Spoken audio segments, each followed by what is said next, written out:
The only failure is quitting. How resilience redefines success. Have you ever wondered what separates those who achieve extraordinary success from those who don't? It's not talent, it's not connections, it's not even luck. I recently had the privilege of interviewing Kenyetta Harris, a visionary leader whose work in community transformation has literally saved lives. Her guidance has helped thousands of people push past their perceived limitations and achieve what they once thought impossible. What makes Kenyetta extraordinary isn't just her remarkable achievements, but her ability to distill complex human struggles into profound wisdom that changes how we see ourselves. Her unwavering belief that the only true failure in life is giving up isn't just a catchy phrase, it's the philosophy that has enabled her to build bridges where others saw only chasms.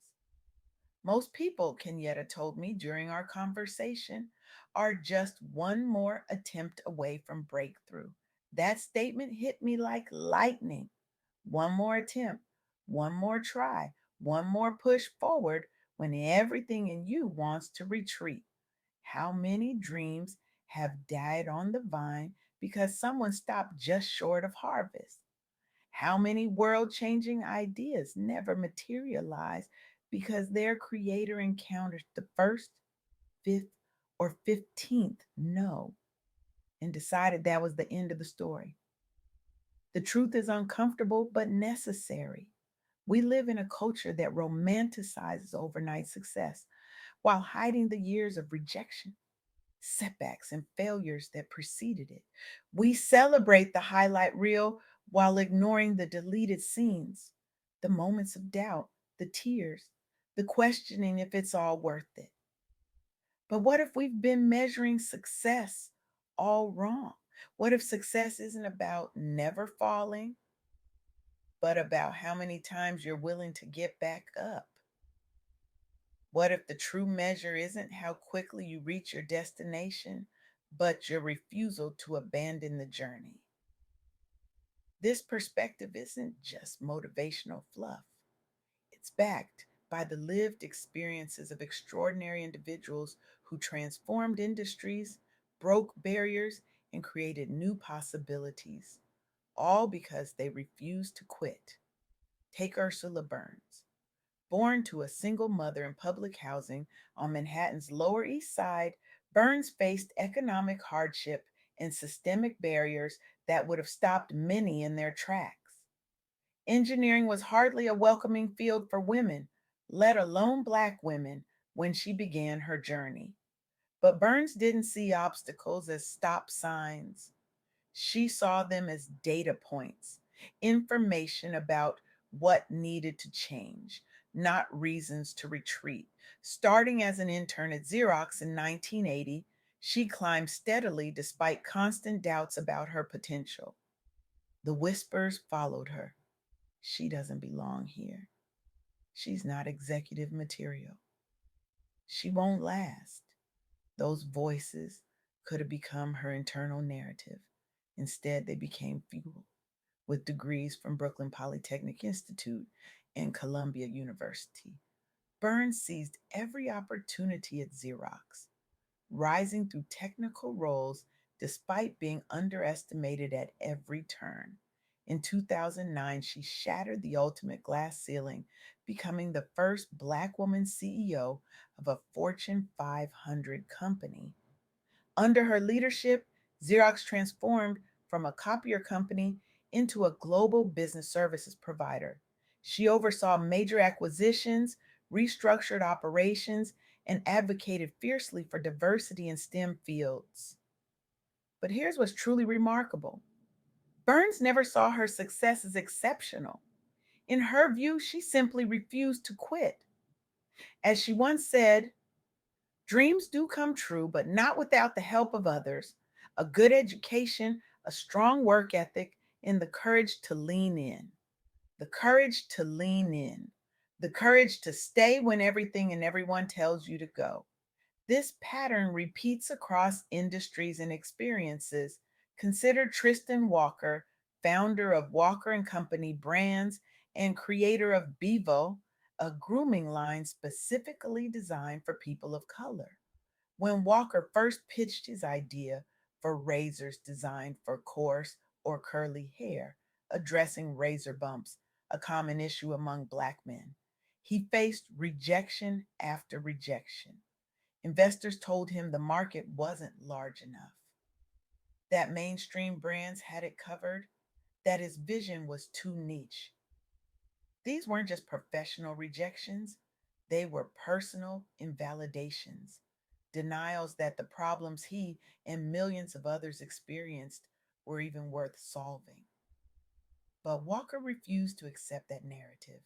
He bootstrapped his vision, relied on community feedback rather than traditional gatekeepers, and eventually secured funding from prominent backers like Andreessen Horowitz. By 2018, Bevel had become such a trusted brand that Procter and Gamble acquired Walker and Company brands, proving there's both power and profit in solving problems others dismiss if you refuse to give up on your mission. Walker's journey from financial hardship to entrepreneurial success wasn't linear. After stints at Twitter and Foursquare, he realized entrepreneurship was his path forward, but only if he refused to see rejection as final. Today, his products are considered the gold standard among consumers who were previously neglected. The message is clear: persistence isn't just about personal achievement, it's about creating possibilities that didn't exist before. This brings me to Kimberly Bryant, founder of Black Girls Code. As an electrical engineer who often found herself isolated as the only one in professional settings, Bryant created what she wished had existed during her own career climb. When Bryant noticed both gender and racial gaps while raising her daughter, a young coder frustrated by lack of support and resources, she didn't just complain, she built a solution. But launching Black Girls Code wasn't smooth sailing. Bryant faced skepticism about whether such an organization could scale. Critics called it too niche. She struggled with limited resources and funding opportunities compared to more established STEM programs. The easy path would have been to accept these limitations. Instead, Bryant refused discouragement and built grassroots partnerships within communities nationwide instead of waiting for institutional approval. The result? Since its founding in 2011, Black Girls Code has taught coding skills and tech workshops to over 20,000 girls globally. Its alumni have gone on to pursue computer science careers they might never have considered otherwise. More importantly, Brian sparked a national dialogue about representation and diversity within Silicon Valley itself, forcing major tech firms and schools toward more inclusive programming initiatives simply because she wouldn't accept quitting as an option. As Kenyetta Harris emphasized in our interview, these stories aren't exceptional because these individuals had superhuman abilities. They're powerful because they showcase what happens when ordinary people refuse to accept defeat as the final word. This perspective transforms how we view our own setbacks. That rejection letter is not a period at the end of your story, it's a comma. That failed attempt, it's not proof you can't succeed, it's data about what to adjust next time. The only true failure is the decision to stop trying. But let's be honest, persistence isn't glamorous. It's not always inspirational. Sometimes it's just plain exhausting. There are moments when continuing feels harder than quitting, when the voice in your head whispers, maybe they're right. Maybe this isn't for you. Maybe you should try something easier. Those moments, the ones where quitting seems reasonable, logical, even necessary, Those are the pivotal points that determine your trajectory.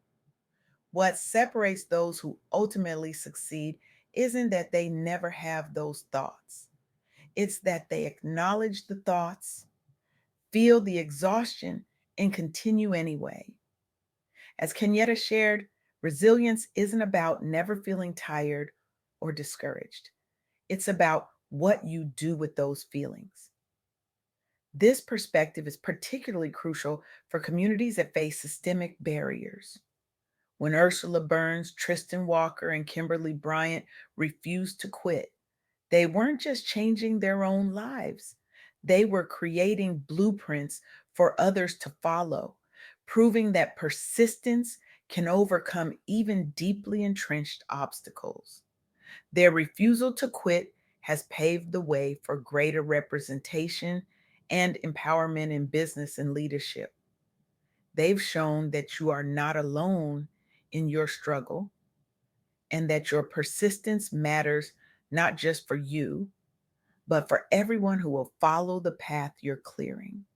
So here we stand at the crossroads of comfort and courage. I want you to think about something you've nearly abandoned, that dream you've pushed to the background, that goal you've convinced yourself was unrealistic, that purpose that still tugs at your heart, even as your mind has tried to silence it. What if today is the day you decide never to quit on it? I'm not talking about blind stubbornness. I'm talking about intelligent persistence, the kind that learns, adapts, and evolves, but never surrenders the core vision. When you leave here today, I challenge you to identify the one thing you've been tempted to quit. Write it down, speak it aloud, then make a sacred promise to yourself. I will not quit until I've exhausted every possibility, explored every angle, and given everything I have. Because somewhere in this world, someone is waiting for the solution only you can create. Someone needs the door only you can open. Someone's life will be transformed by the path only you can forge. And the only thing standing between that future and today is your decision to persist when quitting seems like the only logical choice. Remember what Kenyetta Harris taught us? The only failure is quitting. Everything else is just a detour on the road to your destiny. The question isn't whether you'll face obstacles, you will. The question is what those obstacles will mean to you. Will they be your excuse to stop or your reason to continue? The choice is yours. Choose wisely, choose courageously, choose never to quit.